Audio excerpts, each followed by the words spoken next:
That's what it's like, a bull, right? Or a yak, I'm sure. Deer. What is that? Oh no! It disappeared. There's some glitching horses here as well. Yeah, it's still a little unstable, isn't it? It's still a little unstable, but we'll forgive that. Hello people, and welcome to High Rise City. Hope you're all having a wonderful day. We're going to have a look at this demo. This is currently available on Steam Workshop, and the game is out at a date that I can't remember. I will throw it up on screen now. But a new city simulator, and I think we've all have a shared interest in city skylines, right? So let's check this out together. There's a little kind of 20-minute tutorial demo available, so we'll go through it and see what the mechanics are like. I have turned off the music for this game just because it's brand new. I might get a copyright strike, so no music, but we'll just kind of see how it goes anyway. So you can just kind of randomly roll a name, and then also your mayor name as well. Let's just go for a classic. The hardcore will know who Paul Palavan is. And then we get some initial game settings. Each of these does have a little tooltip overlay. So kind of we have trading, population, satisfaction, economy, build cost refunding, starting conditions. Okay, and then we can kind of mass set all these here as well. Okay, let's go for hard. Let's just start this up and see what we think. So welcome to High Rise City, Mayor Paul Palavan. Please keep in mind that the game is an intensive development phase. This means that it will still have some bugs and unfinished systems. Okay, so anything hilarious that happens could potentially be developed out yet. Yep, so we'll play our tutorial. Welcome, Mayor. Let's start with something simple. Okay, so we can drag our windows around. This is nice. Again, very kind of similar to Cities, where you can drag your little overlays around. There's probably going to be a lot of comparisons to Cities today, so I guess just prepare yourself for that. Yeah, so WAS and D, we can move with the mouse into the screen as well. Good. Now let's move so very similar. So what's the kind of standard information here? Our population, our budget. There's also resources as well. There's tools and a wood resource, which is kind of random, but okay, we'll see how it pans out. And by the way, if your city reaches a certain size, you'll get research points which you can spend on new technology, new buildings, or to improve other buildings. Okay, so we can research new technologies. You can see the resources. To build buildings, you not only need money, but also materials. Throughout the game, more resources will become available. Okay, so more resource types will be discovered later in the game, so it's not just going to be tools and wood, right? Okay. So these resources are used to construct buildings. With the menu in the right upper corner, and yeah, this is just the menu, okay. All right. Now let's build something. Okay, so if I went down towards the bottom of the screen, we're going to get our initial tools, and it wants us to come into roads. So we have 4 variations of road at the minute, which doesn't seem that many, but click on the transport menu. Now the building tool. I guess there'll be more. Begin placing a street by clicking on the ground once. Then move the mouse to define where the street should go. If you use the right mouse button, you can cancel your current action. Okay, so just kind of having a look around the map. This definitely has its own graphical style, I think, doesn't it? I kind of see a little bit of high rise off there in the distance. We can't really get close to there yet, but kind of plays very similar to Cities, right? Kind of all the controls are very similar. So it wants us to build a road, so we'll grab this 2-lane road. There is also options for 1-way, 2-lane, a 4-lane, and then a 6-lane as well. So again, those that are familiar with Cities will know how this works. Okay, so we can just draw our roads, and let's take a look at the roads. There is a massive lip between where the road starts, right? A huge fall. We need insurance walking down here, I think. But the roads kind of come pre-detailed for us. There's little benches, kind of bins and stuff, billboards. Pretty cool. That's very detailed, isn't it? For that. Yeah, little speed signs here as well. Okay. Crossroads can be built on existing roads. Just click on a road and draw another one. Okay, so let's build a crossroad. Let's just come out from this point here, right? Guess we'll come out by 10 tiles either side. So during some off-camera playing, the junctions are a little janky. This is like me with the intersection marking tool in Cities, so I'm guessing this is going to be patched, right? This will be fixed. This doesn't look right to me. Maybe somewhere in the world, but a little strange intersection markings there, I think. Let's take a closer look at the road building tool. Okay, so we have a couple of different road tools here as well. We can come out with a bent road. Which again, yeah, it's just kind of like a free-form tool, isn't it? And then there's free mode here as well, which I'm guessing is more going to be similar to freeform, right?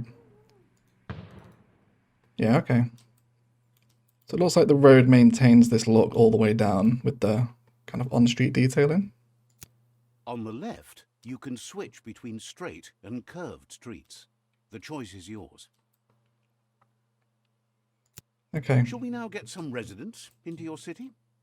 Click on the building menu and select Okay, so the we can come housing. into our zoning now. As a mayor, you can define zones where the people are allowed to build houses. Keep in mind, you can only draw these zones when a street is nearby. Game saved. Also, creating those zones does cost something. Level 1 zones cost money and wood. Okay, so this is going to cost us $100 and 1 wood to zone up. I do like this, however, when we hover over the little tools here, it gives you like a little mini preview of how the tool behaves. That's cool. I like that. That's very handy. Okay, so we can see as we hover over it, it's going to tell us how much money and resources we're using to zone these up. So zoning behaves a little strangely, but Citizens decide to build houses okay. based on external influences. In higher ranked zones, skyscrapers of up to several hundred meters may be created. However, this takes time. Time you can... After the first flats have been built, a symbol appears above the buildings. It signals that this building has problems. Okay, yeah, so we'll get our signal warnings, not enough power and water and stuff, but let's take a little look at the building animations here. Check out some of the assets, if you will. So, really cool. Let's pause the game for a minute and look at how the residentials form.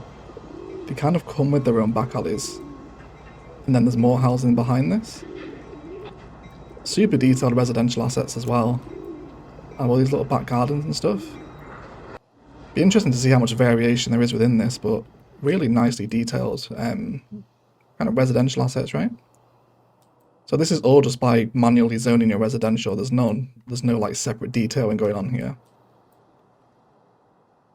Okay, so let's click on a residential building. And then we'll get, I guess this is their happiness. They also want power and electricity, of course, or power and water. And then garbage, fish, and, and veg. Okay. Kind of a random few resources to satisfy, but okay. Yeah, so the menu above shows the consumer goods of the inhabitant of the house. Yeah, electricity, water, and waste disposal services provided by the city, and it's provided free of charge for every citizen. And then for all other consumer goods, citizens will pay money. Here, you can see which services are needed. Some services are more important than others for your citizens. Residents of the first zone usually just need a good doctor close by. Okay, so they have their services here too. So stuff like fire and health, I guess, right? Close the building information. Most buildings also need electricity. Okay, so let's select a wind turbine. There's also a medium one as well, but I guess we'll go with the small for right now. Wind turbines can be placed anywhere in the city. They don't need roads nearby. They will supply the buildings with power anyway, so just place them where you would like to have them. Okay, so it's going to take 72 seconds to build and 5,000. So I guess we'll pop it maybe over here. Most buildings also need water. And of course we'll want water as well, so we can grab a big water tower or a small water tower. Produce water, but they also need electricity. Okay, so we'll put our small water tower here, and then I guess we draw out our pipes. You see a white water node. Each building which is producing water also has... Okay, again. Click on the one from the water tower to have a starting point. Now, draw your pipes. By the way, unconnected nodes will appear red. Okay, so yeah, we'll just kind of snap into nodes again. Those that have played cities, this will all be very familiar. And we can just keep drawing out our nodes under the roads as well, of course, pleasing city planner. He will be proud of this one, right? So we just draw our water pipes out, really simple kind of city simulation stuff, right? Nothing overly special there. When all buildings have a water supply... Now, let's take care of the health system. A surgery should be built close to the residential buildings. Okay, so a surgery should be close to the residential. Let's build a The doctor's doctor office. can take care of a defined zone you can see as a circle. Later on in the game, additional services will be required. Okay, maybe we can draw out a little bit of a road network to accommodate this. We'll try and make it look nice, right? Let's maybe come onto our straight road tool. And can we just do a little square like this? Is that okay? And through our doctor's office at the head, maybe? Construction of such custom buildings also costs money and resources. Okay, so let's open our resources menu. This menu gives a good overview about the resources. To expand the capacity of your city, you will need to build warehouses. Okay, so just some brief overview of our power water consumption. This is office space as well, which we have 0 at the minute, and then the consumption of our resources. So it's measuring everything in tons, which I guess is easy enough to read, right? Since you'll need more resources soon, let us build a lumberjack yard. Keep in mind, they are only efficient if placed next to areas with many trees. Once selected, you can see the range of the building displayed as a circle. The productivity is also displayed. And yes, the lumberjack yard also needs access to a road to function properly. Okay, so lumberjack yard, it has a little radius on it and a little kind of bar here that measures, I'm guessing, its efficiency. So placing it out here is going to be 96% because it's near a lot of trees. Over here is going to be 10%. So that's cool. I like that it shows that. Let's place it here. Now the buildings are being constructed. Exit the menu by using the right mouse button. Okay, let's fast forward our time. I do like the little construction animations. Okay, so maximum workers, we can decrease and increase this as well with this little slider. It gives us the height of the building, which seems a little random, and then it's going to produce 762 pieces of wood. Is that right? I think. So there's no carrier and no garbage in reach. Okay. The lumberjack yard has its own storage. However, if it is filled up, no new resources will be added. They then must be collected by a carrier. Okay, so it looks like we have to implement our own distribution, which is an interesting concept. They also have a certain action radius. Within that radius, goods are collected. If the radius is too big, it takes way longer to pick up the goods, however. Okay, so there's 2 different types here, local carrier and city carrier. So it must reach the lumberjack yard via the road network. Carrier has an action radius. Doesn't look like it shows it at the minute. Within the radius, industrial buildings are supplied with goods. They also get collected. The action radius can be changed as desired. Okay, so that's interesting. Once the storage of the lumberjack yard is filled up by 50%, the carrier will pick up the wood. You can also manually request a pickup. Okay, so setting up your own distribution is a really interesting concept. I quite like that. You'd get some nice industrial vibes happening here. Maybe put a few of these together. Great little industrial estate. The more citizens you have, the more they will ask for. Or you can see here which goods or food they need. Some goods have a higher impact on their satisfaction. Okay. So it's giving us... Okay, yeah, so they're collecting wood here from the lumberjack yard and then bringing it into the carrier depot. That makes sense. Some nice breakdown here of how each of the drivers are performing, I guess. And again, we can increase the reach here as well, can't we? Which is... Okay, yeah, so we can see its radius now. This radius will expand, so we want to make sure the lumberjack yard is within that radius. That's going to be nice. That'll do.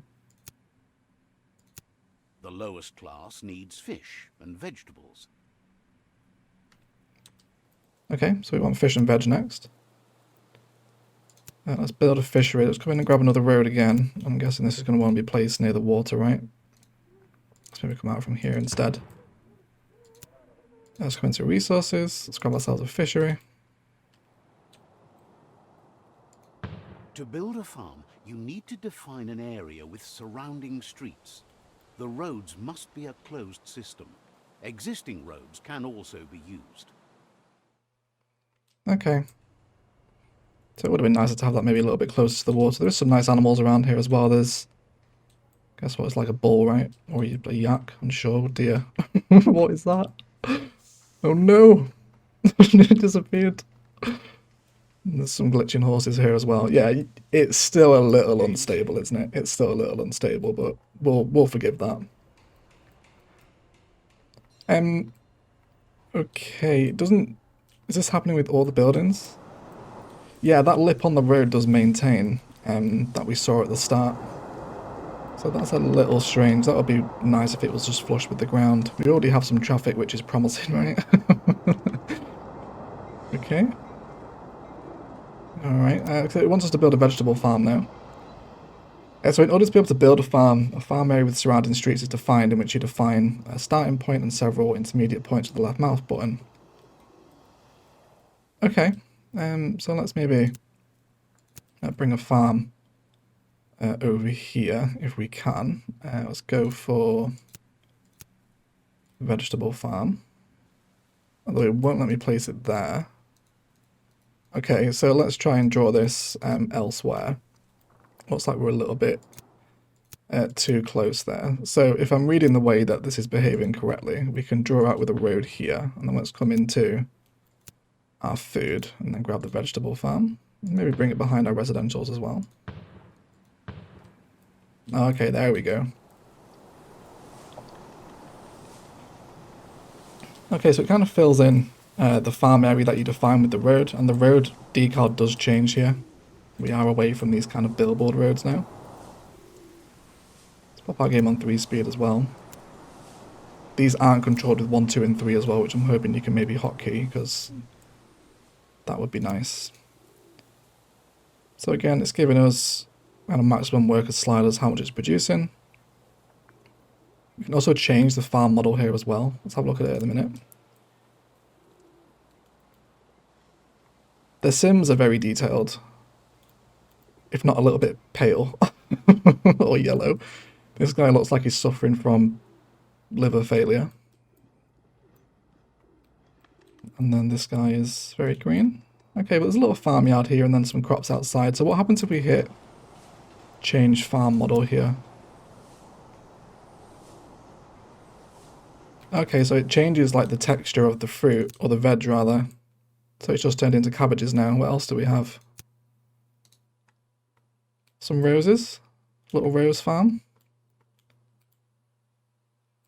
This is nice. So the horses are about to be absorbed by the relentless horde of red roses. Okay, that's pretty cool. I like that. The vegetable farm needs an office to work properly. Offices are built like housing, so choose the building menu, but pick the office this time. Okay, so the vegetable farm will want office to function. Offices are built like apartments. Select offices from the buildings menu and choose an office zone. Okay, let's throw down some offices here. The town hall is an important building. After you've placed it, you can see revenues and other statistics about your town in detail. Okay, so we have some special buildings down here as well. Again, bearing in mind this is still in its early development phase. Kind of seems a little bit random of a collection of special buildings. But, okay, it wants us to place a city hall. Gonna be some office growing here as well, so I guess we'll place a city hall around the office, right? Let's go into this two-way road again. Let's see if we can draw some roads around this to help accommodate our city hall. So again, everything's snapping into a grid, which is kind of normal for these games, right? Finances are in the city budget menu. Open the city budget menu. Let's open the city budget menu. Here, you can see how the balance is calculated. You can also define the taxes in this menu. Okay, so this will show up when we have our town hall built. And then we have credit, laws, and trading. Laws sounds quite interesting. I wonder how detailed that's going to be. And we can build a port to trade with other cities. So I like that. That's something that's missing from Cities Skylines, in my opinion, is the ability to interact with like other AI cities, or maybe even other players' cities if we were to get multiplayer one day. So that's pretty cool. Okay. In case your warehouses are filled up, you can also sell materials on the market. Or in case you need specific resources, you can buy them there as well. Okay, so we can sell off our resources here, and this little preview, it looks like there's like wheat, veg, wool, coal, and bricks, maybe? So it looks like there's definitely going to be some more expanded resources up here in the future. Your city produces garbage, and that can cause serious issues. So you should take care of that. Garbage carriers can pick it up. Okay, so we'll do some landfill now. Let's place this in here, I guess, right? Garbage zones must be placed so garbage can be stored. Okay, so we're actually zoning out a landfill site. Again, I really like that. That's something that's missing from cities. I hate the landfill sites in cities, but this was actually in my wish list for Cities Skylines 2 video. Thank you for playing High Rise City. We hope you enjoyed what you've seen so Okay, far. so that's the end of the tutorial. Yes, as I was saying, yeah, this was in my wish list for Cities 2 video, that you have zonable landfill. That's nice. I like that a lot. And then again, we're just going to get a little info view. Yeah, it gives us a little breakdown of the drivers. Kind of collapse these here as well. We can change the colour. Not sure what that's changing the colour of. Okay, what's going on with these folks here? Lack of workers. Okay, so I guess we'll maybe bring in a few more residentials to satisfy that demand. We will assume that's how it works. Let's pop our 3-speed on and have a little more explore of the game before we call it a day here today. Okay, so it looks like they will kind of spawn away from the roads but still function. And we hit a milestone as well, where we get a lot more stuff with 4-lane, fruit farm, clay pit, brickyard. Okay, so yeah, we have access to the brick resource now too. Okay, yeah, so the game just kind of opens up as we carry on expanding, right? It definitely has some interesting mechanics. Really like the landfill zone and kind of the local carrier system, kind of having to set up your own distribution within the city. That's really good. The game from a graphical point of view is quite interesting. Here comes a vegetable truck, so he's going to head back to the local carrier, right? Yeah, and then he fills up the bar. Alright, okay. The traffic doesn't seem to be moving. Don't know why that is. I'm not sure. Maybe it's the intersection markings. It's definitely a unique take on the city sim, I think. I'm hoping we get a little more sim variation than this, and maybe fix this road issue as well. They're really high off the ground. But I really like this, how the residentials kind of like mold into each other and create these little back alley side streets in them. That's very cool. You can definitely tell it's still in development, I think. I think it's a take-home point, right? Okay. I think as well, we also had a function with my camera test. If we hit F, and we can actually drop a car in and drive around, which is just pretty cool. Yeah, that tractor is not behaving itself, is it? This is really cool. I like that you can drive around the city. Oh no! Oh no, yeah. Yeah, but you can fall off the lip and up the road, and if you do get stuck down there, it's the end of days. So yeah, so let me know, guys, what you think of this. If you want to see another episode, this obviously won't become a High Rise City channel, but if you want to maybe see a little bit more of this and explore a little bit more of Dubai managed by Mayor Paul Palavan, and move through some of those milestones and check out what the rest of the game's about, then do let me know down below. Some interesting mechanics here. I think Cities has definitely set a benchmark for the city sim now, so I can't see this dethroning Cities, but who knows, it's still in development. But definitely some interesting mechanics. Do let me know if you want to see more of this. We might do 2 or 3 more videos if you guys are keen. But otherwise I will shut up and I will leave it there. I want to thank you all so much for watching. And as always, enjoy the rest of your day.